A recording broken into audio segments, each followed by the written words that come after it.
Talk us about myself. We do supply all the different makes, models and brands of calculators in the UK, and we have had lots of dealings with schools, awarding bodies, in fact any stakeholders involved with the new A-level specifications. So let's just make a start. And I'm hopefully that you'll be aware that calculators have been around for a long time, and their use in examinations really hasn't changed much over 15, 20 years or so. There are current regulations, the instructions for conducting examinations from the JCQ, and in effect, the new specifications for A-levels still apply for those JCQ criteria.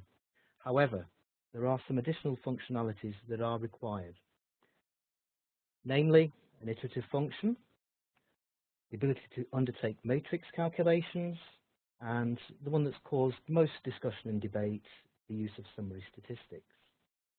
Just to make you aware, I will share this website. On the OCR website, Will Hornby has actually created a blog today giving further information about the use of calculators for the new specifications. It's well worth the read. There's lots of nice information in there, and hopefully it will exemplify some of the things that I'm going to be showing you later on this afternoon. Okay, the use of the iterative function, I'm not really going to cover too much. Really, you can make use of the last answer key on most scientific calculators to address this. If you are interested in seeing more on this, I know Stephen Walker from OCR did post a video a couple of days ago showing how you can use the last answer key to actually apply the Newton-Raphson formula. The use of matrices up to 3 by 3, well, that's essentially a further maths sorts of activity. We will dip our toes into that, but I'm actually going to start with the one that's probably the most contentious issue, and that's the use of summary statistics on a calculator device. Okay. Before I do that, I will just show you the calculators that will be available now and from September, which actually will satisfy those minimum criteria. The expectation will be that students will have access to certain functionalities, and these are the models that are currently available. There are 2 scientifics and a multitude of graphics. Before anybody asks the question, pricing, well, the scientifics will be below £20 plus VAT. The graphics range anywhere between £45 to £95 plus VAT. Price of the graphics really depends on the extra functionality, including colour, that you're willing to pay for. Okay, so thinking about the built-in distributions. There are aspects of these distributions which have been in previous machines, they have been in previous graphic calculator machines, but not scientific calculator sorts of machines. So what I'm going to do is, rather than just show you slides, I'm going to do some live little presentations. So do bear with me. If I do make a little button press mistake, I will rectify it as soon as I can. But let's see how we get on with this.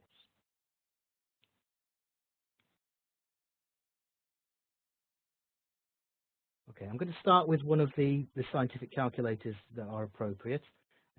This particular one is icon driven. The stats distribution tool is there, number 7. Okay, I'm going to actually start by looking at the binomial probabilities. The reason being that's for the AS sort of content. So you can see there's number 4 for the binomial probabilities. There are 2 calculations I can undertake. I can actually get a list of values, or I can get single values. So I'm going to actually start with the list one. Okay, I've actually entered in 10 values, 0 to 10.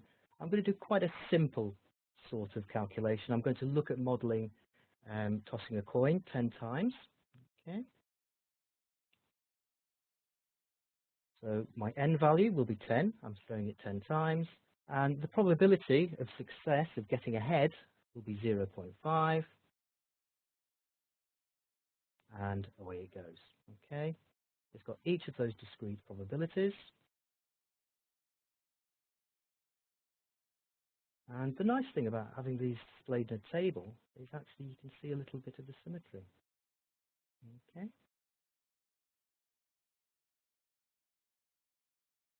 I go into that binomial probability again. I'll just show you the single probability calculation. Okay. Supposing I want to get the probability of throwing exactly 6 heads from my 10 throws. There it is. Okay.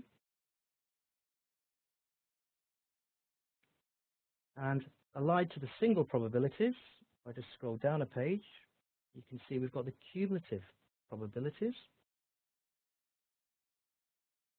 And again, we can look at lists. Okay, again, it's actually remembered those 11 values that I've placed in there. 10 throws, took a little bit longer, and there they all are, just to check I've done this correctly. Yes, it summates to 1. Additionally,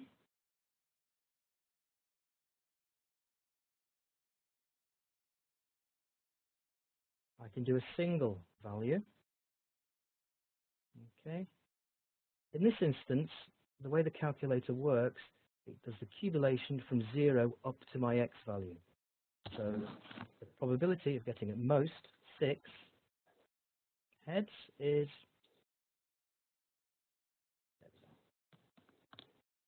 okay.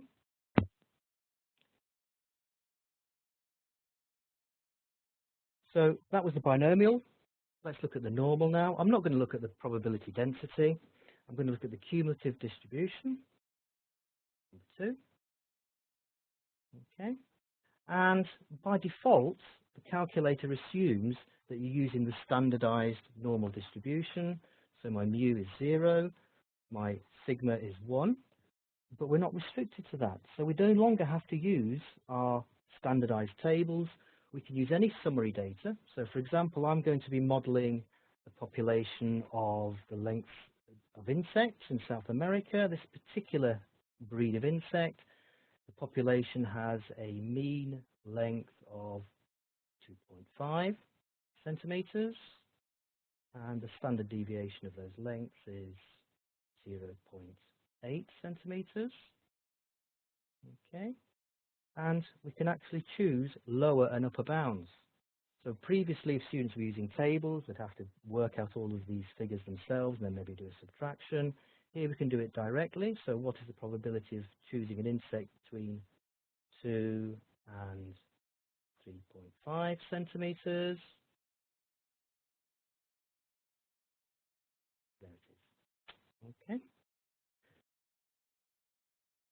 And allied to that as well, we've also got an inverse normal. So for this situation, we're prompted for an area, 0.25. Now, the way this particular function works is that it's only looking for the left-hand tail.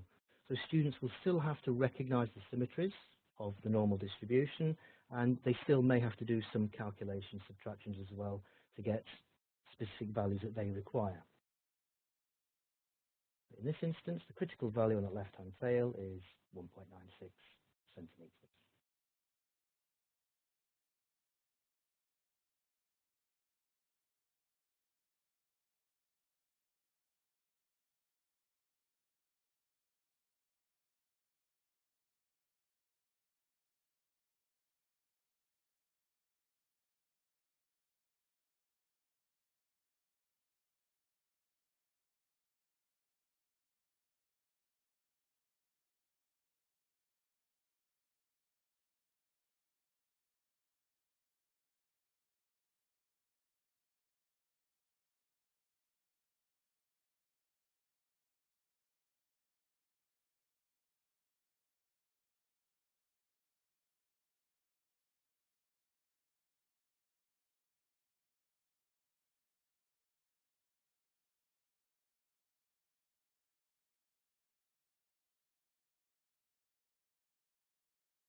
Hello?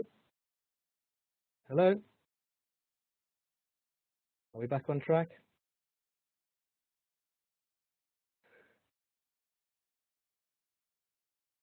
Okay, okay. I don't know where the sound went off from.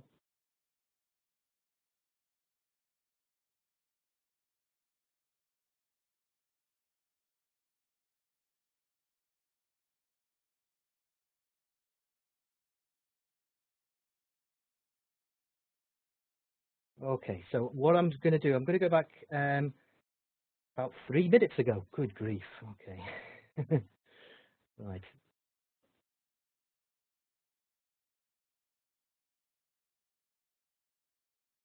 Okay, I'm going to start from the graphics.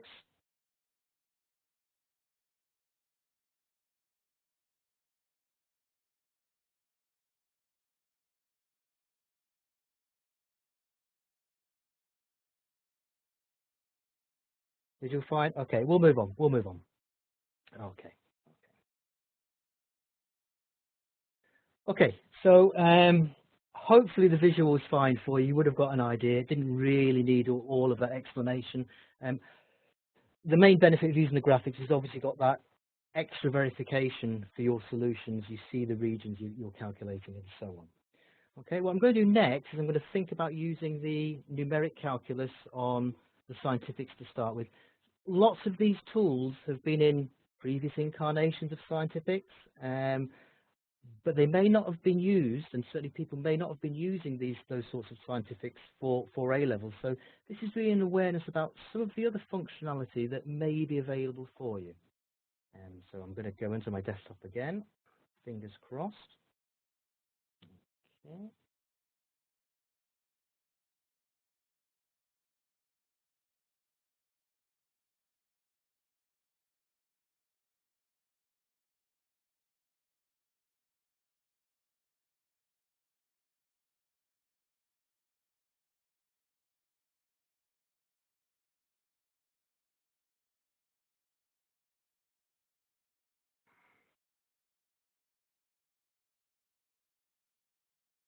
Okay, so I'm hoping we can all see this okay. And the first thing we're going to think about is just doing little bits of numeric calculus that you may or may not have been aware of that are on some of these scientific machines. Most people are pretty conversant with these, but just in case you're not, I'll just show you one little calculation. Numeric integration. It's quite nice now that we've actually got an X button. So I'll do a little nice little fraction. Let's do 4 over x squared subtract 1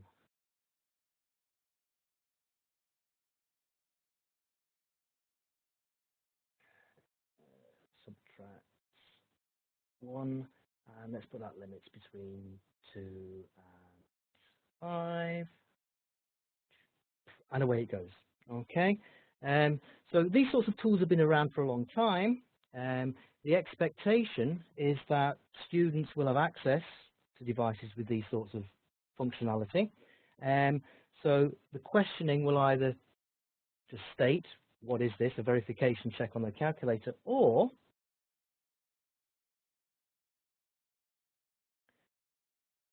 you'll see here, within the rubric of the question, it will say, in this question, you must show detailed reasoning. Wherever you see that sort of part in the question, that's the prompt for the student to think, actually, I must show some algebraic working out here. I can't be over-reliant on the calculator just to get my solution. Okay. Next thing I'm going to show you is some of the solver tools. Okay. Solver tools have been around for a long time. They are numeric, they're not algebraic systems, they don't break any of the JCQ rules and regulations for calculators, but they are particularly powerful. So I'm just going to look at one of the linear solvers. There are two: simultaneous equation solver. It's pretty dull.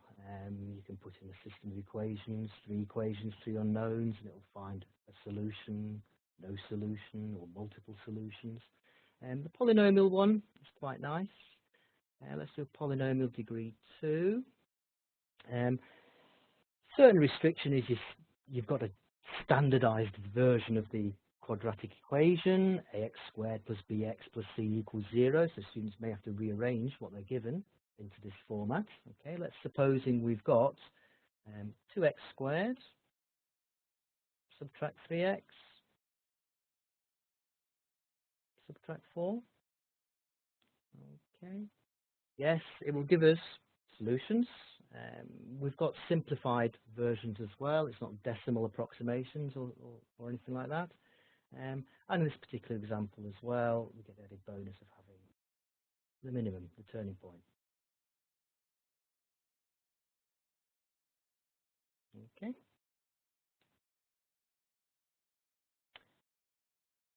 And I'll also point out here as well, not only have we got an equation solver, we've got an inequality solver.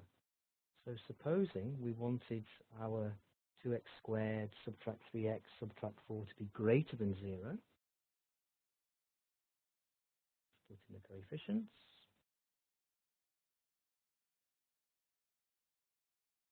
Oops, that was correct, yeah.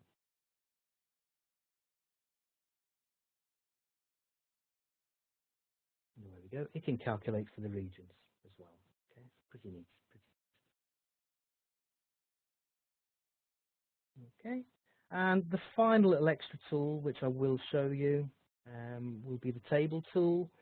Again, this has been on calculators for quite a long time, but quite often underused. There are a few little extras with these ones. You can have an f of x. Let's do something quite simple. X squared subtract 2. Okay, you can also now put in a second function, a g of x, so you can do compare and contrast. Okay, I'm not going to put anyone in that. You can choose your table range of values of x, going from 1 to 5, step increase, whatever you want. I'll leave them as they are. And away we go. Should be nothing new there, except to say we can now highlight any value in the x and overtype it with a value of my own choice. So if you're doing some numerical analysis and you want to quickly find values of the answer for x's and so on and change the values of x, you can do it quickly and on the fly in the table.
Okay, yeah, my mic was muted. It's on again now. Hope you can all hear me again. Okay, I'll have to keep an eye on that then. Okay, so you obviously didn't hear me talking about why I use the graphics. The basic reason being is they address more of the technology components, requirements for students to engage with things like graphing statistics and basically exploring graphical functions than you can with a scientific calculator. So what I'm going to do next is I'm going to pop into the graphic tool. Again.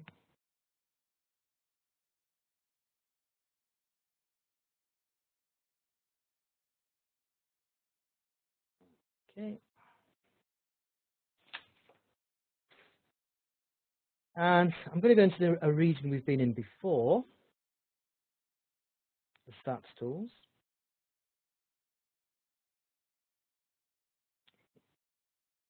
Okay.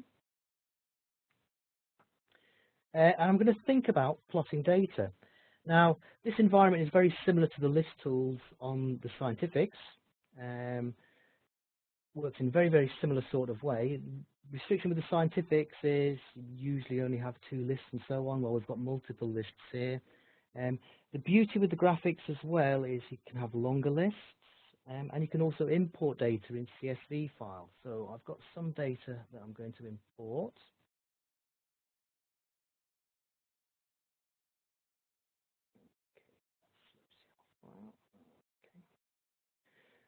Okay. You can, if you want to, address lots of the data handling for the large data sets, but the big caveat with these graphics is that actually they can only import clean CSV files. So you'll see I've got no column headers or so on, so I'm going to have to write those in. So you may have to do some cleaning up of data in a spreadsheet, PC spreadsheet sort of environment before you update it onto your calculator. So actually these are my insects again, and I've actually got the weights of some as well. Okay, so the kind of things you will be familiar with, hopefully, are you can undertake calculations, and let's just do one variable calculation on the length, and yes, you get them in all their true glory. Once these have been calculated, you can then actually recall each of those values to use in a subsequent calculation if you so wanted to. Okay. But the beauty of having a graphic calculator is we can represent our data graphically. Okay, so let's do that. Okay, graph 1.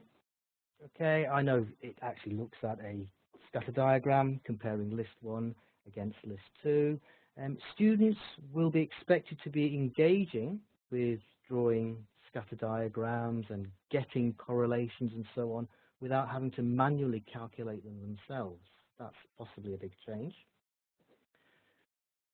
So let's look at calculating. Okay, we can get our 2 variable calculations comparing length against weight.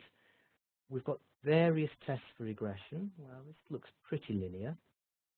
So let's look at the format a plus bx. Okay, and there are all of my values that I could possibly hope to want. You can make a note of those, or they are stored internally on the calculator for subsequent use. You can copy that equation y equals a plus bx with those values into your y1, y2 for further extrapolation, or we can just draw that diagram on. Okay, and we can plot some other graphs. What I've done here is I'm going to turn graph 1 off, and graph 2 and graph 3 actually set up, hopefully, as box plots for the lengths and the weights. Let's have a, yes, I've done that correctly. Again, you can get all the calculations there, so you could get your 5-figure summaries, but we can also trace on our graphs to get our 5-figure summaries. Okay.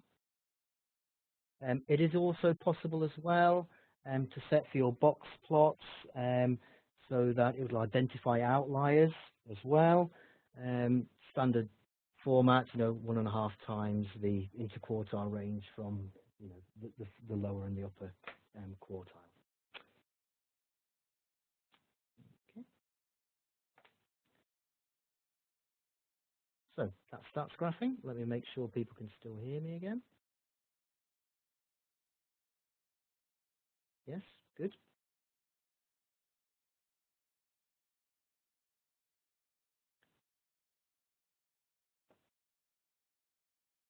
Okay, and let's look at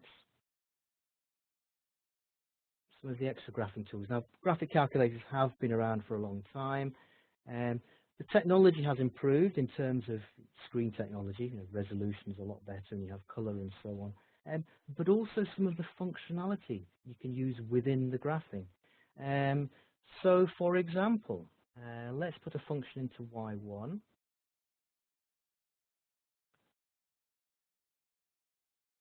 Okay, I'll just make my window sensible because I've been drawing some stats graphs. There we go. And I'm going to think about in y2 transforming y1, which we can do. Okay, so I'm going to make y2 y1 of x plus a. Okay. Now, if you've used, lots of other graphing sorts of tools and geometry sorts of tools, that graphing variable a, quite often you'll be able to change that with the use of a slider or some other sort of mechanism. Well, the mechanism we use on these particular graphics is this modify tool. Okay, so it's picked up that dynamic variable a. You can change it by that step value, or you could overtype with a value of your own choice. Okay, so students now have got a very effective and powerful tool to explore conceptually what this transformation is doing, and they could change the y1 and see if that was the same sort of effect of a similar sort of transformation. Okay.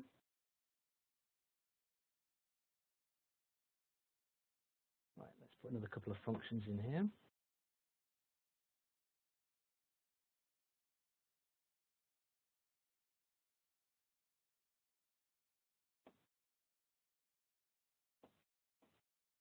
Okay, so that modify tool was really looking at the effect of changing graphic variables. If we're just looking at analyzing specific functions that we're graphing, we can do that as well with very powerful plotting tools. Okay, so I can find things like roots.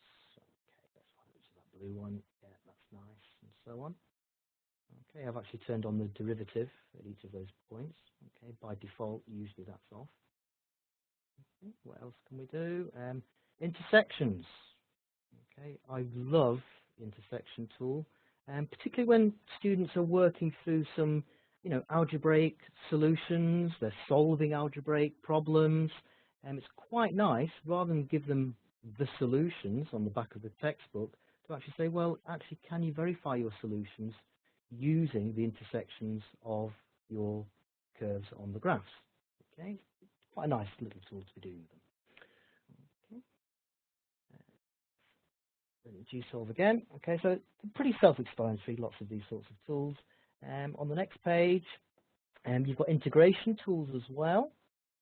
Okay, there's a standard integration tool which I'll demo in a minute for you, but you can find integrals between roots and between intersections of curves, between regions between curves, and you can mix and match between all of those different varieties. Let's look at the standard integration.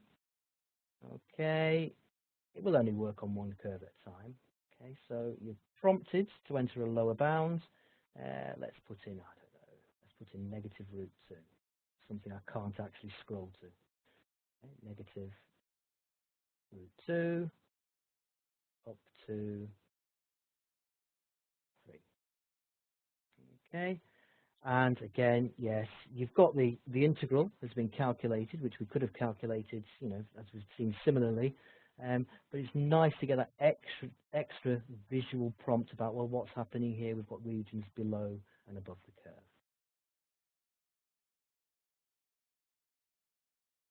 Okay. So that was integration.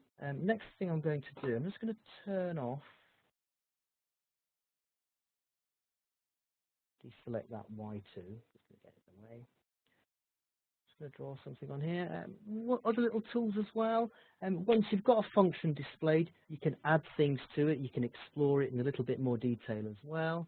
We've got a sketch tool here where you can think about things like tangents. Okay, so you can scroll or just jump to a point, point 2. It's quite nice when I've turned the derivative on, it shows me the slope of that curve.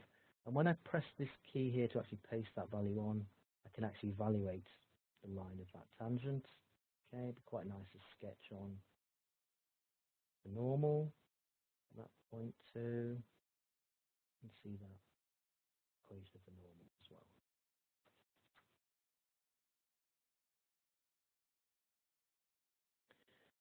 Okay, let me just delete those. I'll dip my toe into further maths, because there will be some further maths interest, I'm sure. Well, okay. By default, we're looking at y as a function of x, and for our further mathematicians, we may need to look at changing the type of curve we're looking at. We can look at polars and parametrics. Let's look at a polar one. Okay, let's look at sine theta plus 1. Okay, and quite interestingly, when you do a trace on there as well, we get dr by d theta and dy by dx concurrently.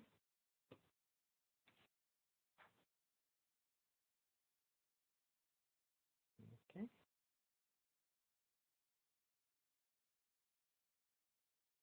I'll just make sure people can hear me. So let me just pop out of here.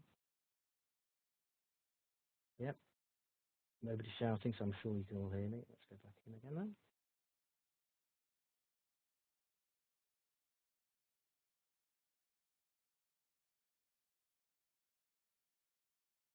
Okay. And one last thing I will show you, which isn't on the scientifics. You can actually address some of this with the spreadsheet tool. You'll see some of the scientifics and majority of the graphics, the spreadsheet tools. On the graphics, there's also a recursion tool as well. So although you can use the last answer, and that's quite a nice ad hoc way of doing it, there is a more formalized recursion tool where you can set up a more precise sort of recursion where you can tabulate values.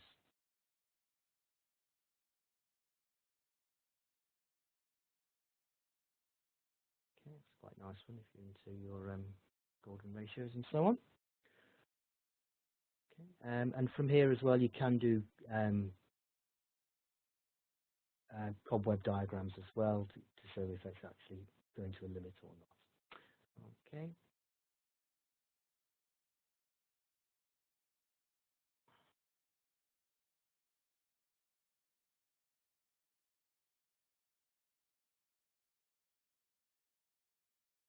Okay. The last thing I do want to show you, particularly as well with thinking about the further mathematicians as well, is the use of matrices. I do know that using the scientifics can be a little bit difficult for those further mathematicians, going in, defining a matrix, matrix A for example, coming out, defining matrix B, coming out, forgetting what they are, calling up matrix A multiplied by matrix B, getting an answer, but not seeing where they came from. So the last thing I'm going to show you is maybe some of the more intuitive entry of using a graphic calculator.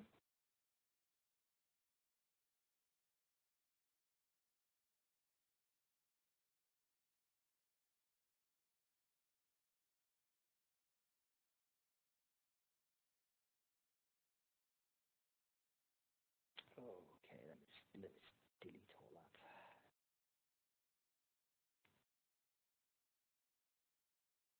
Okay. Okay, we can enter in any form of matrix that we want. Let's just do a couple of 2 by 2s. Let's do 1, 2. Oh, sorry, we can do 12.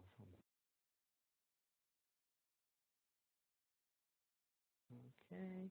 If I just place another matrix next to it, implicit multiplication, not a problem.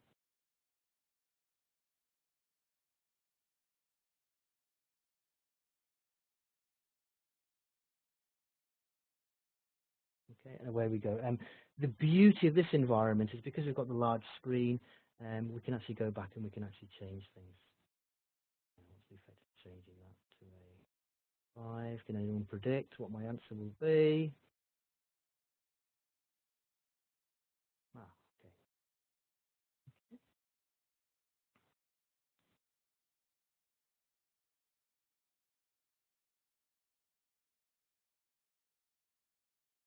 So the upshot is, if I go back to there,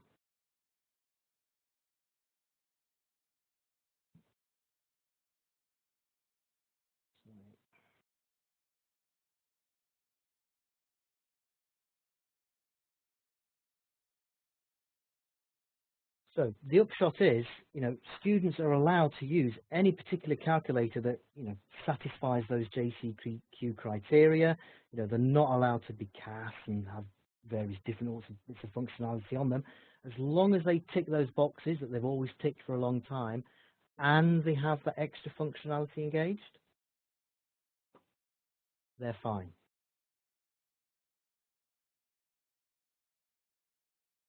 Okay, so I've shown what really the nice little functions I use. I could spend all day doing this actually. But there we go. Do we have any questions?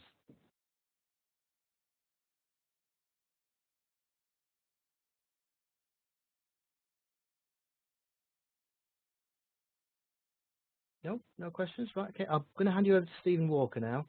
I didn't know he was here because I just mentioned his name earlier on. Okay, over to you then, Stephen.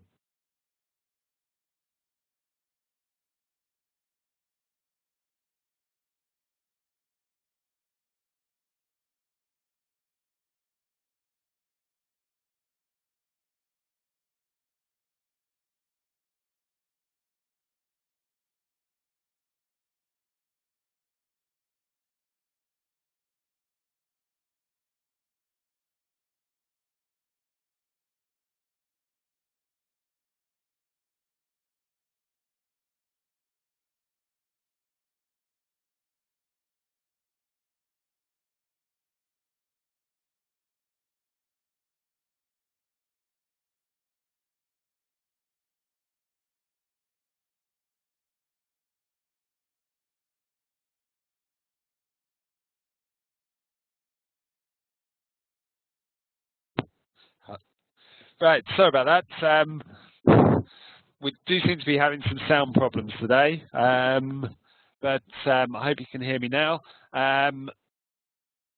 So thank you, Stephen, for sharing your knowledge and going through some of the features on both the scientific and graphical calculators. If you haven't met Stephen, he is often at maths conferences, and he will be at our Festival of A-Level Maths conference on Friday. Following on from our Festival of Maths,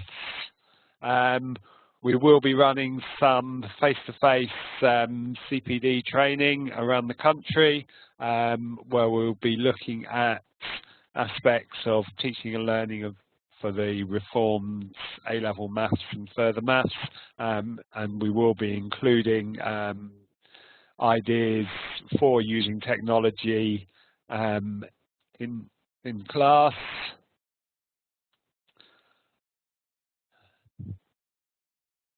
And I can see a question someone's put in about the graphical calculators being quite expensive at the moment.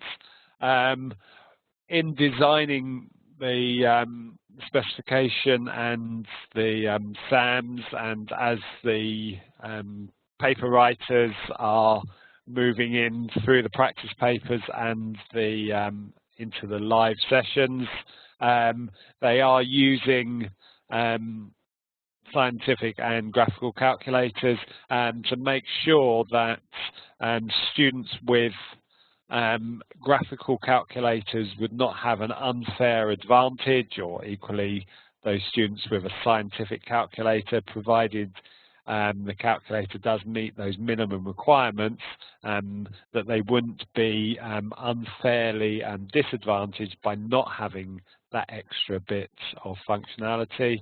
The key feature is that students are expected to be using technology during the teaching and learning, and in that way they will be well prepared for the examination. Just turning up in the exam with the top of the line permitted calculator is no substitute for a strong understanding of the maths through careful teaching and learning during the course. Using a graphical calculator during the course and then being able to take that into the examination, the advantage there for the students is that they are able to use their calculator efficiently. But the key thing is, as I say, making sure whichever calculator they're going to have, they are using it regularly throughout the course so that they can use it in the exam. Turning up to the exam with a different calculator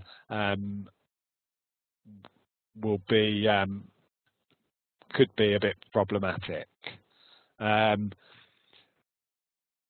Moving ahead, to keep up to date with future developments in terms of resources, when the practice papers become available, as extra features come online. If you sign up with Teach with OCR, then you will be included in mail outs, but everything's available via the subject's web pages or through. You can sign up for CPD. So moving forward, going to the subject website ocr.org.uk/A-level maths. You can access the OCR Spec A and the OCR Spec B MEI, all the details of maths and further maths. There are links to the CPD hub where you'll be able to access all of these webinars that we've been running for the Festival of Maths, so you can listen to the recordings of any of the presentations that you weren't able to attend, or if you have been able to attend them but then you would like your colleagues to listen to them, they will be available there. If you've got any further questions, then contact the subject advisor team by telephone, or drop us an email, or follow us on Twitter, and I look forward to talking to you in the near future.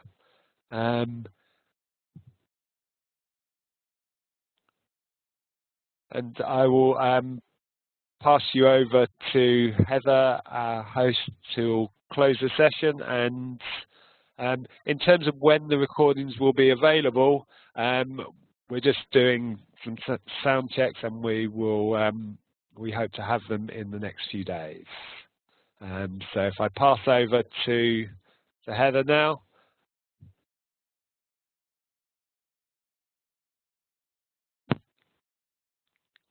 Thank you, Stephen. And thanks all for joining us for this online event. We hope you found the session useful. A full recording will be emailed out. If you have any feedback, please do complete the short survey that will appear when you have logged out. Thank you.